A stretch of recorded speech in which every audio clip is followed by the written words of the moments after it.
peab olema selline väike metsakutse, et sa tahaksid minna metsa ja seal kuulata ja käia ja istuda ja sa pead tegutsema seal metsas küllaltki vaikselt, ei ole seal niimoodi, et sa lähed suure kisa ja hurraaga sinna, selle lihtsalt sa ei näe ega kuule miskit. Vaja on, et sa kuuled linnulaulu, et sa kuuled puude kohinat, et sa saad seal aega istuda, saad juttu ajada ka puudega. Ja kui sa seal istud ja ootad ja vaatad ja kuulad ja siis iseenesest tulevad sinu juurde sellised toredad metsahääled ja sa võid kohata metsalinde, loomi. Ja üks selline tore lind, kes on küllalt uudishimulik ja ta tuleb sinu juurde päris lähedale. Ta tuleb lennates või siis mööda maad joostes ja vahepeal seistes. On selline tore lind, ma puhun võib-olla inimene saab teadagi või arvab ta juba ära, kui ta metsas käinud, ta kindlasti on seda linnu häält ka kuulnud, kui ta on õigesse kohta sattunud muidugi. Natuke peab arvestama sellist kohta, et oleks natuke soo lähedal, on ka päris suure metsa all, aga ta armastab natuke sellist madalamat kohta ka, kus ta saab vist rohkem süüa, tundub nii. Aga ma selle linnu häält võin teha teile.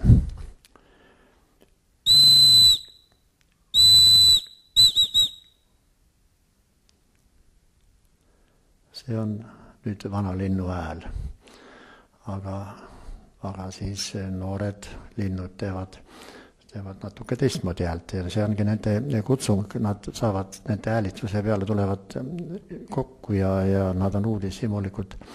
Ma ei tea, miks, aga nad tahavad niimoodi koos olla ka. Aga see on siis noore linnu hääl nüüd.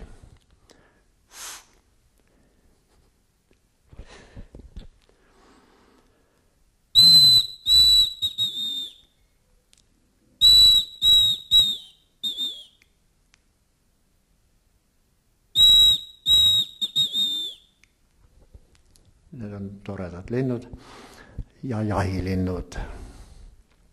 Ja nende pesa on põhiliselt maas ja pesakurnas on kuni 16 muna ja nad, kui sa pesa juurde lähedale trehvad, siis juhtub niimoodi, et sa näed lindu, avatud lindu. Ta oskab suurepäraselt teeselda, teeb ennast vigaseks, raputab külgede peale maha, lendab, raputab siia poole, sinna poole, ta ei lähe kohe lendu. Ja niimoodi 10 meetrit paneb mööda maad. Ja siis, kui sa lähemale paned talle jooksuga järgi või koer läheb järgi, siis ta läheb lendu ja on ta läinud. Aga nende pojad on väga toredad. Nad on sellised hästi maastikuvärvi kirjud ja kui pesa juurde trehvad, nad lähevad küllaltki kiiresti kõik laiali igale poole ja siis järsku on kõik vait. Emalind muidugi teeb oma tempe seal ja selle ta võtab tähelepanu enda peale ja niimoodi ta saab sellest vaenlasest lahti. Et vaenlane, kes seal tuleb, tavaliselt on kääri ja rebane. Nii et ta meritab endaga siis selle kaasa ja väiksed linnu hakatised saavad jälle rahus edasi olla seal. Nii et oht on jah, neil muidugi olemas, aga nende tegutsemine on võrdlemisi selline läbimõeldud tore. Aga et metsas olla peab tõesti inimene võtma aega ja katsuma seal olla rahulikult. Ei tohi seal eriti minu arust kiirustada, sest kui sa oled selline natuke närvis, seal sa saaks natuke tagasi lasta, saad endale positiivset energiat koguda.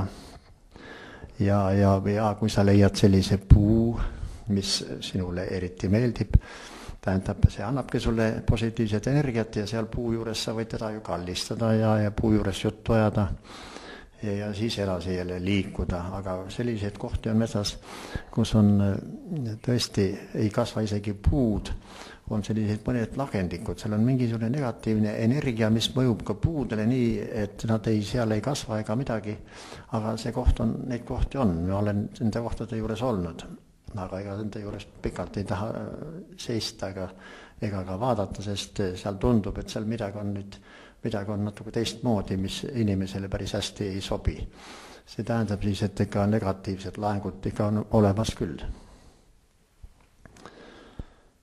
Noh, kui minna jälle näiteks sellise koha peale, kus on soo lähedal ja soo lähedal elavad küllaltki palju linde ja loomi, eriti poegemise ajal elavad seal põdrad ja ka kitsed hoiavad lähemale. Aga mis kevadel kõige uhkem ja toredam on, et seal algab siis selline varakevadel, märtsis juba metsis hakkab laulma ja tedred natuke hiljem. Aga metsis on väga tore lind, ta on kõige suurem selline jahilindudest ja ta on väga uhke lind ja tema metsise kukelaul on selline, mis tundub, et selle linnu kohta midagi on selle linnul nagu viga, et ta ei jõua seda häält seal välja teha või välja ajada endast, et nii suur lind võiks päris tugevalt ja võimsalt laulda, aga tema laul on äärmiselt vaikne.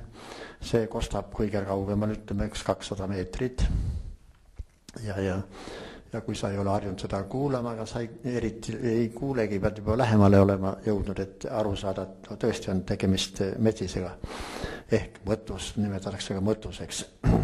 Aga metsis teeb alguses, kui ta sinna õhtu päikseloojangu, enne loojangut, ta lendab sinna oma mängupuu otsa.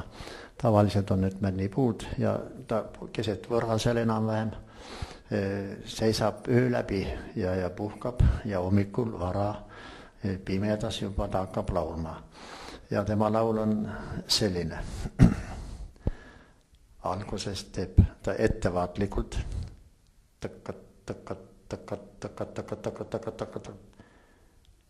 tähendab, see on hoiatus, märguanne ja see ühtlasi ja sätib teda valvele. Kui ta teeb ainult niimoodi tõkkat, tähendab, siis ei tohi inimene ei liigutada ega midagi sellist teha. Ja siis pärast seda, kui tal on see häälitsus ära tehtud ja tuleb tal see teine laul edasi, siis selle teise laulu aeg, seda kutsutakse ihumiseks. Selle ihumise ajal võib inimene teha 3 kiiret sammu, et jõuda sellele linnule lähemale, sinna puu alla, kus tema laulab. Nii et ta teeb siis järgmist häälitsust.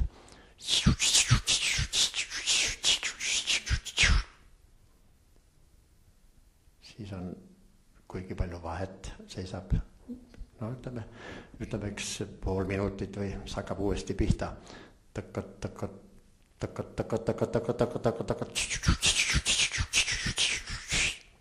Ja niimoodi ta siis laulab seal. Nii kaua, kui hakkab minema natuke valgemaks, ja siis ta tuleb seal puu otsast alla, sest tal on juba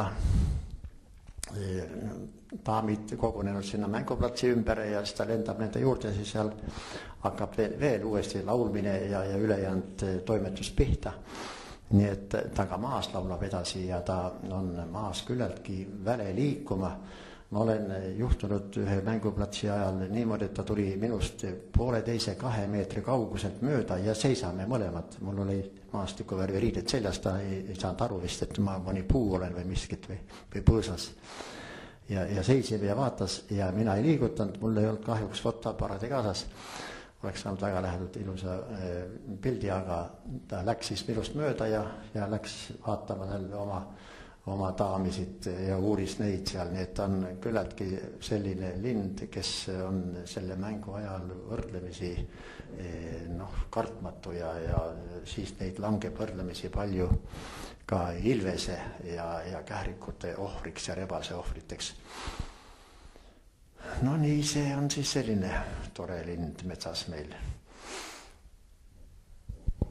Aga nüüd on veel mõned sellised toredad häälitsused, ma võin nüüd teile siin seda teha, aga see häälitsus, mis ta nüüd on, noh, kuulame.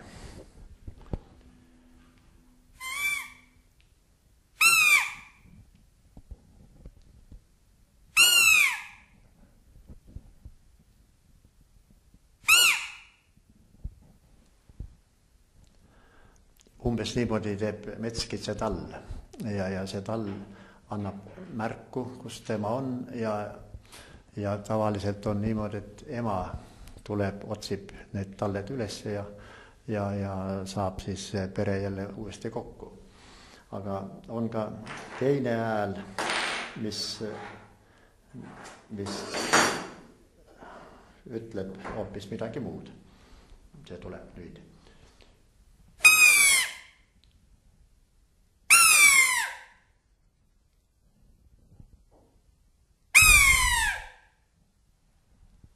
Vaata, see on nüüd metskitse hääl. Vaata, see teeb häält sel ajal, kui on metskitsedel jooksuaeg. Ja sellega ta annab märku sokule, et mina olen siin, et tulge mind ka vaatama.